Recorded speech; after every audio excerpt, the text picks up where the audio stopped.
আনন্দ ফুর্তিটা কিভাবে আসবে? আমাদের তো কর্মই নাই। ঈদ তো আইছে সবের আনন্দ, কিন্তু আমরা তো সামান্য মানুষ আনন্দ নাই। একটা জামা কাপড় কিনে দেবো 100 টাকা দামের, এতে আমাদের বিশাল কাহিনী চলতেছে। ব্যর্থ হইতেছে, আই ইনকাম নাই বলে মানে ব্যর্থ হইতেছে সব। দর্শক, স্বাগত জানিয়ে শুরু করছি বাংলা অ্যাফেয়ার্সের বিশেষ আয়োজন পাবলিক অ্যাফেয়ার্সের সাথে আছি আমি মোহাম্মদ ইমাউল হাসান।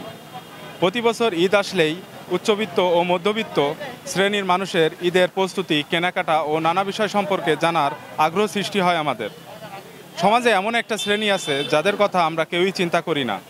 আজকে আমরা সেই শ্রমজীবী মানুষের ঈদ প্রস্তুতি, কেনাকাটা ও নানান বিষয়ে জানার চেষ্টা করব।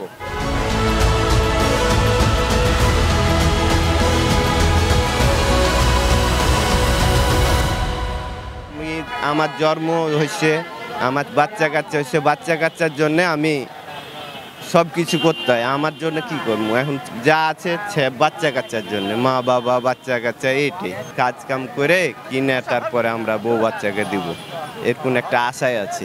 ঈদ তো আইছে সবের আনন্দ, কিন্তু আমরা তো সামান্য মানুষ আনন্দ নাই। মার্কেটে কাম কাজ নাই, জীবুতের কাগজ খবর কিনে দেবো, আমরা কাজই করতে পারি নাই।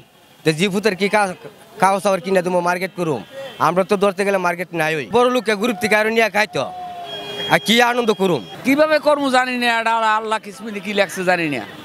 কিন্তু এখন পর্যন্ত কোনো হাতে টাকা আসে না, বা কোনো কায়দা নাই যে এই জিনিসটা কিনবো বা করবো।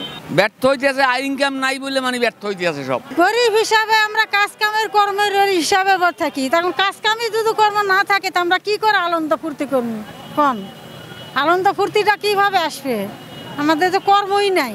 এখনো কিচ্ছু কিনিনি, হারাম একটা কিচ্ছু কিনতে পারিনি, টাকাই নাই, কিনতে পারবো কি? বেটা ভাতই নাই। ঈদ মেলা বাচ্চা কাচ্চা আছে, 1 জন 6 জন 7 জন 8 জন, কি করে দিব, কি করে খাওয়াইব? নিজে ওই চলার তো নাই, বাচ্চা কাচ্চা বড় একটা বিপদে বড় একটা সমস্যা আছে। যদি বাচ্চা কাচ্চা দিয়ে পুষা দিলে নিজে কিনে করবো।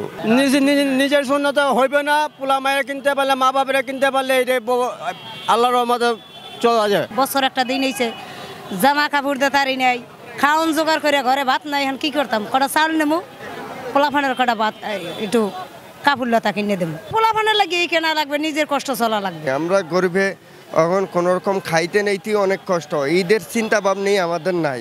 ঈদের যে বাচ্চাদের দিকে একটা জামা কাপড় কিনে দেবো 100 টাকা দামের, এতে আমাদের বিশাল কাহিনী চলতেছে। গরিবের যদি 1000 টাকা, যদি 50 টাকা বেশিও দেয়, আমরা গরিবের একটু ভালো চলতে পারি। শ্রমজীবী মানুষের ঈদ প্রস্তুতি বলতে কিছুই থাকে না, এমনই বলছেন তারা। তাদের যে চাপা কষ্টের কথা আমাদের সমাজের কেউই মনে রাখি না।